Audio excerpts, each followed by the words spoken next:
સંદેશ સુંદર સાથ સુધી પહોંચે અને ફરામોશી તૂટે. ફરામોશી તૂટે અહીંયા આગળ જ્યાં સુધી બલ કરવામાં નહીં આવે ત્યાં સુધી આત્મ જાગૃતિ સંભવ નથી.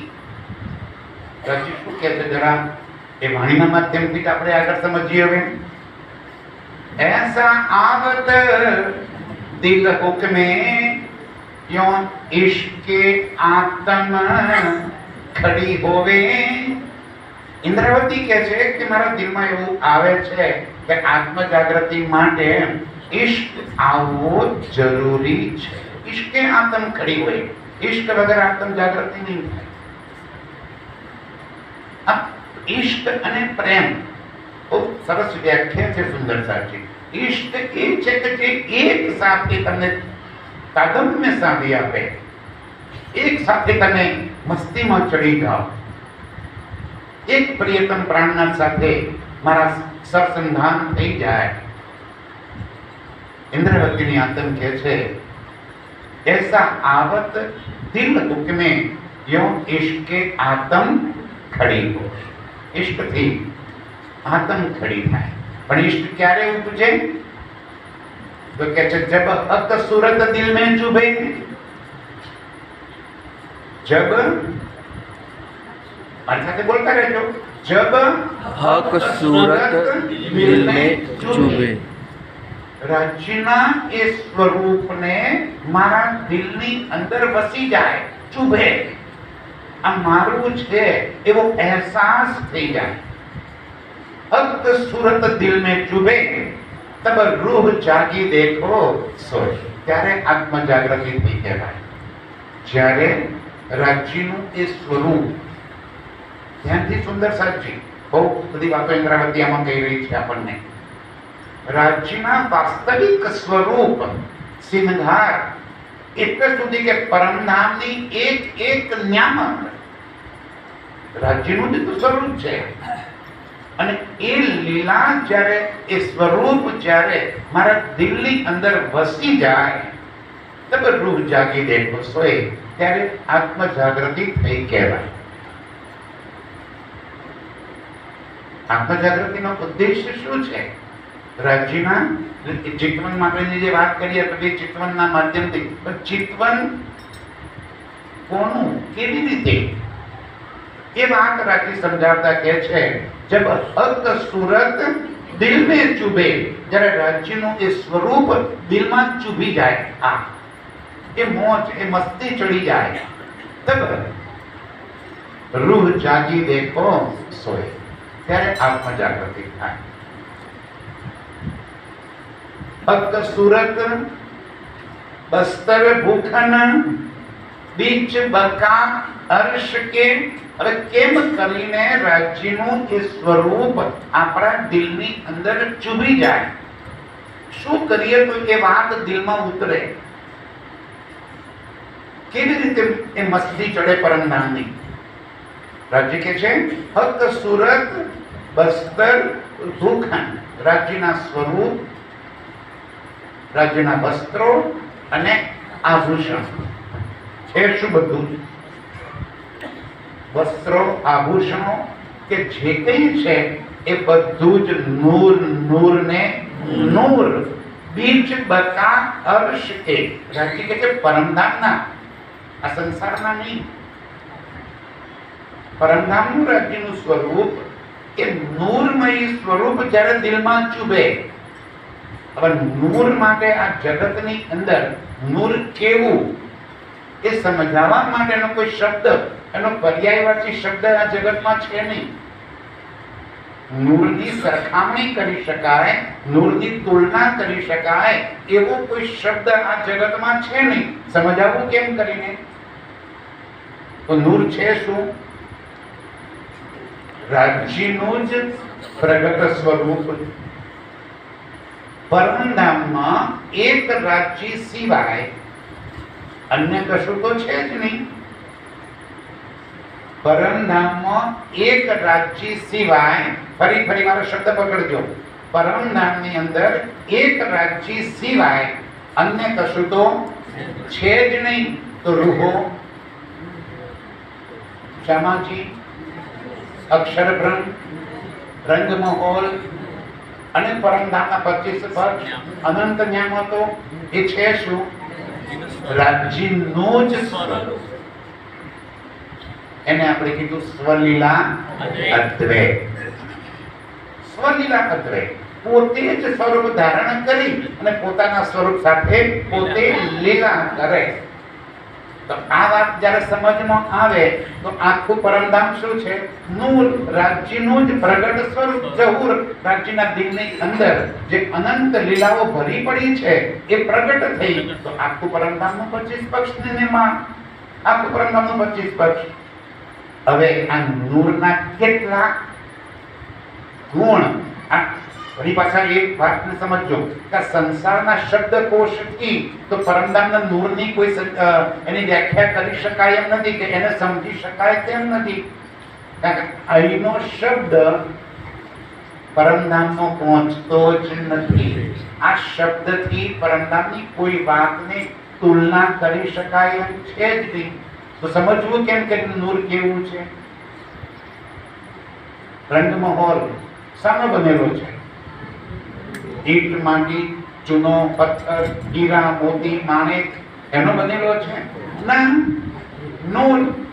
પરંતુ રાજ્યના એ અંગનું નૂર એવું પ્રકાશિત છે કે આ જગતના દ્રષ્ટિકોણથી કઈ બતાવવું હોય તો એમ લાગે કે જ્યારે હીરા ચમકી રહ્યા છે, માણેક ચમકી રહ્યા છે, અત્યંત તેજસ્વી, એના એક પહેલમાંથી એવા કિરણો ઉઠી રહ્યા છે કે આમ અપાર સુંદરતા દેખાઈ રહી છે. પણ છે કેવું? ચેતન. પરમધામની કોઈ દિવાલ, રંગમહોલની કોઈ દિવાલ જડ છે કે ચેતન? ચેતન.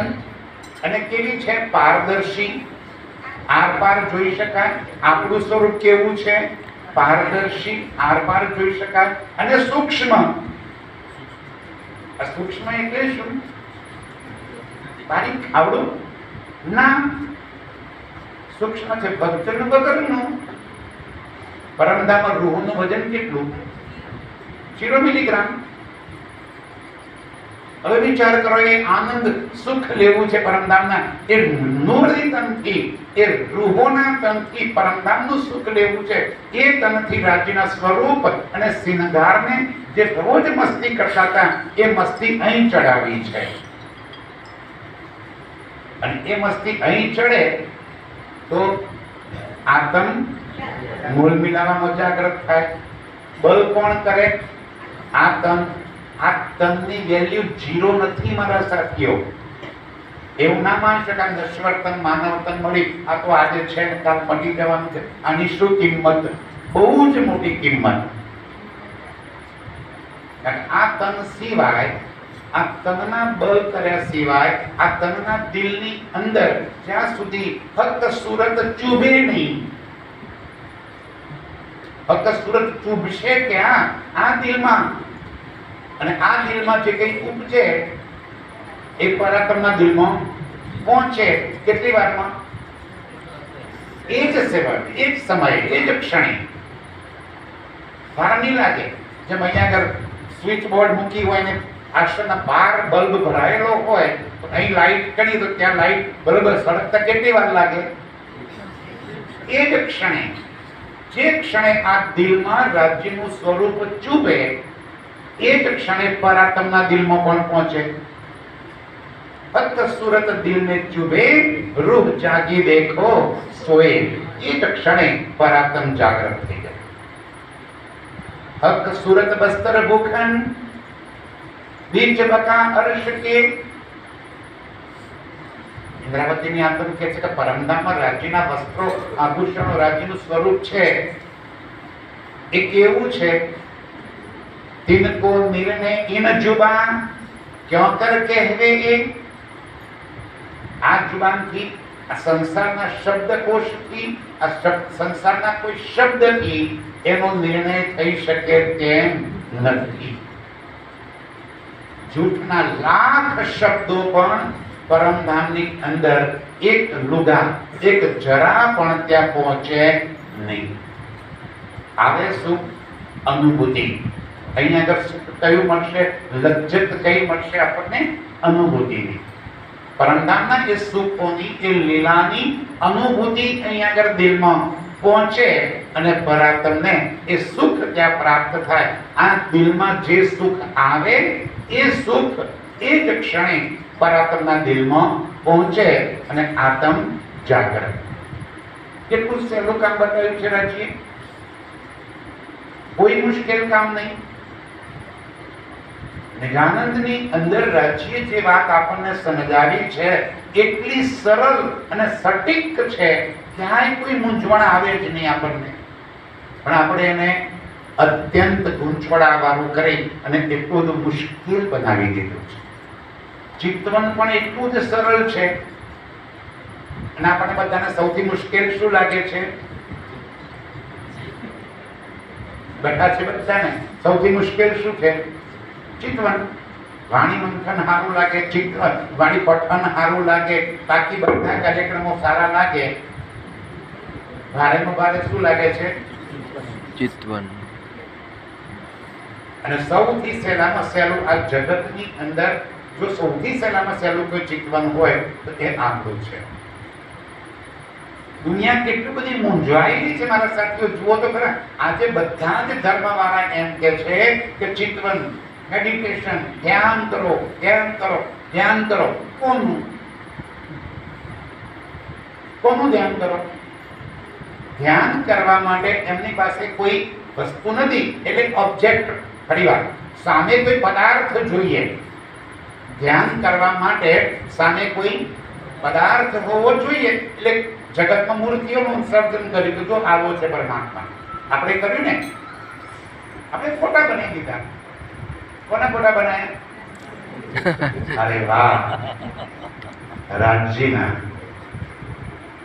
રાજજીના ફોટા બનાવી દીધા.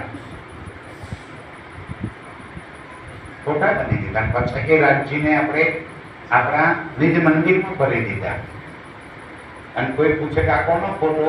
તો રાજજી અને શાહજી. બહુ ધન્યવાદ. આ દુનિયા રાજજીને એમના જેને બી ઈષ્ટ હશે એના પોતાના ઈષ્ટને ધ્યાન ચિંતન કરવા માટે મૂર્તિઓ જગતને આપી.